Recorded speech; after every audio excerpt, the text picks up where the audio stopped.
En este tercer video sobre el petróleo y la política petrolera en Venezuela vamos a tratar el trienio ADECO fundamental en la evolución política económica del país.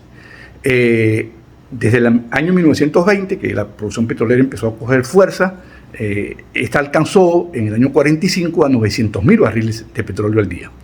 Los técnicos venezolanos empezaron a ocupar posiciones en la industria petrolera, en las distintas empresas, a formarse, y el país entró en una etapa de modernización, construcción de carreteras, escuelas, hospitales, gracias al petróleo. Pero en el año 45 había una crisis, porque expiraba el mandato del presidente Isaías Medina Angarita, entonces el problema era la sucesión. ¿Quién era el sucesor? Betancur, en la calle, a nombre de Acción Democrática, estaba pidiendo elecciones libres, donde votaran todos los venezolanos, pero el gobierno de Medina estimó que eso no era posible en ese momento.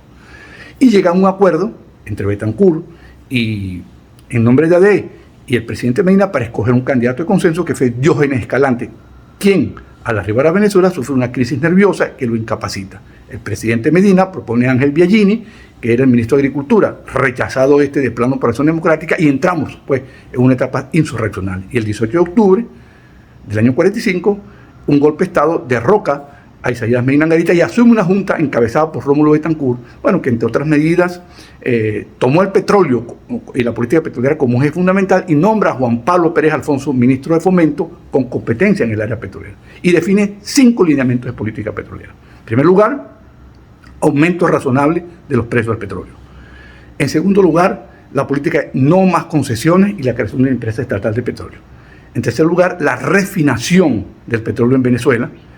En cuarto lugar, una política conservacionista del petróleo y el uso del gas natural. Y en quinto lugar, la reivindicación laboral y el aumento del salario de los trabajadores de la industria petrolera. Y esto se logró, los salarios aumentaron de manera notable. Y además Betancur decretó algo muy importante, que fue una rebaja en el precio de la gasolina en Venezuela, que él estimaba que estaba muy caro. Obviamente esto desató las críticas por parte de la empresa Creole y después se quejó diciendo que esto era un abuso de autoridad por parte del presidente Betancur.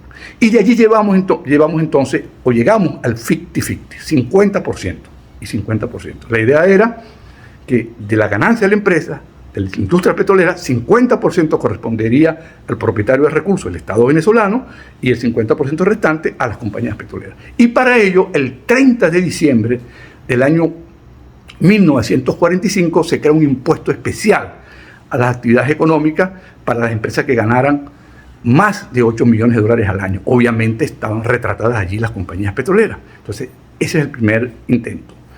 Y fue complementado el 12 de octubre del 48 con otro impuesto adicional, según el cual, al sacar las cuentas, daba que 50% de las ganancias iban a las compañías petroleras y el 50% restante al Estado, el llamado 50-50, mitad y mitad.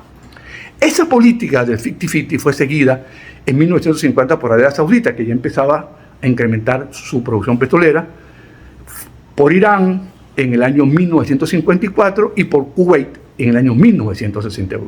Es importante mencionar que ya en el año 48, ante el derrocamiento, Pérez Alfonso había advertido que no se podía aumentar más ni los impuestos ni la regalía porque estaba tornando con falta de competitividad, es decir, el petróleo venezolano estaba perdiendo sus ventajas con respecto a otros productores de costo bajo, especialmente los del Medio Oriente.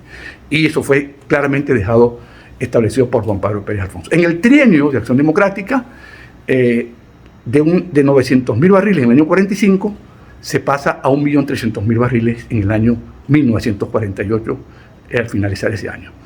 Esa política luego es revertida cuando, por el golpe, se instala la Junta Militar en el 48 y entramos en una nueva etapa de política petrolera que vamos a describir en los próximos capítulos.